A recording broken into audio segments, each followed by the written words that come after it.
Welcome to the dynamics tutorials. So in this case we're going to solve a problem with work and energy, and it's a related rates problem, and it's also a kinetics problem. So we have two masses that are connected by this pulley system. Mass A is just suspended, mass B runs along a plane that has friction, and the coefficient of kinetic friction is 0.25. These two masses are released from rest, and we want to find the velocity after the block A has dropped 1 meter in height. This works really well with work and energy because we're relating velocities and changes in position, which will be what we'll have once we set the equations up.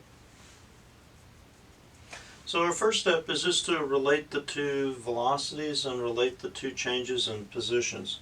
So we can say that the length of the rope, so it would be the rope going from B down here to A to back up here, is equal to 2 lengths of SA plus 1 length of SB plus or minus some constant material. If we look at then the change in the length, the rope has a fixed length, so the change in length is constant, and we can say that 2 times delta S A plus, oops, forgot my delta here, delta SB is then equal to 0, which will allow us to then say delta SB is equal to minus 2 delta SA. And so we plug in that A has dropped 1 meter, and we get then that B has moved 2 meters over to the right. Then we can go back to our same equation for L and then just take a derivative with respect to time. So we'll get that L dot is equal to 2SA dot plus SB dot.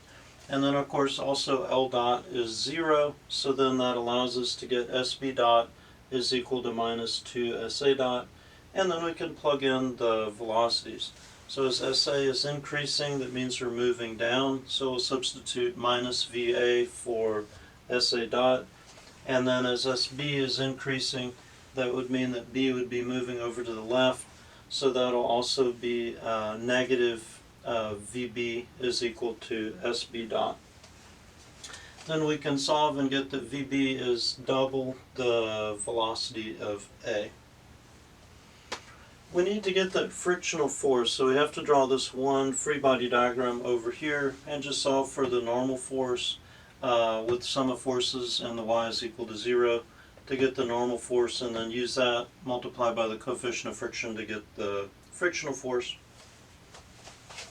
But then from here we can treat this as an entire system. So we have a rope that's going along here. The rope is being acted on by some kind of normal force from the pulley connection, and then the rope is being held to the ceiling with some kind of tension T. The rope at the ceiling though is never displaced, so T is not displaced, and we don't need to include it in our equations. And then this normal force of the pulley on the rope is also never displaced, so we don't need to include it in our equations. Then we can write our work and energy equation. Remember that T is the kinetic energy, so it just says that the initial kinetic energy plus the work done in moving from position 1 to position 2 is equal to the final kinetic energy. And so we'll have the 1/2 mv squared terms for the kinetic energy. Since it's starting from rest, both of those wind up being 0. Then we have the frictional force times its displacement. The frictional force is going in the direction that's opposite the displacement. Displacement's in this direction, frictional force is in this direction, so that's going to have a negative in front of it.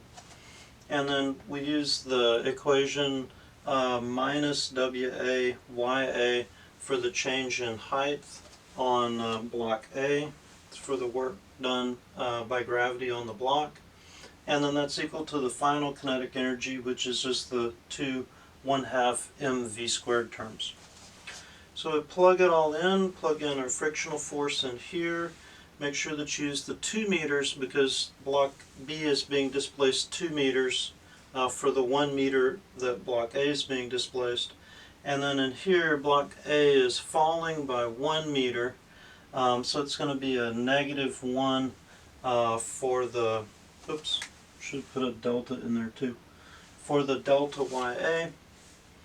And then over here we have the 1/2, the 100 kilogram mass times VA2 squared. Now we've got the VB2 squared in there, but if we left it in there we'd have an extra unknown. So we go ahead and make this substitution, that VB is equal to -2 VA, plug that in there. Of course when you square that -2 you're just going to get a +4.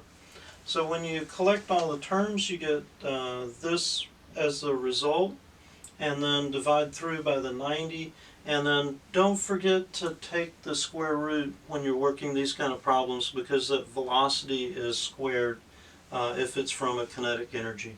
And then that gives you a final velocity of A of 3.13 meters per second. Thanks for watching.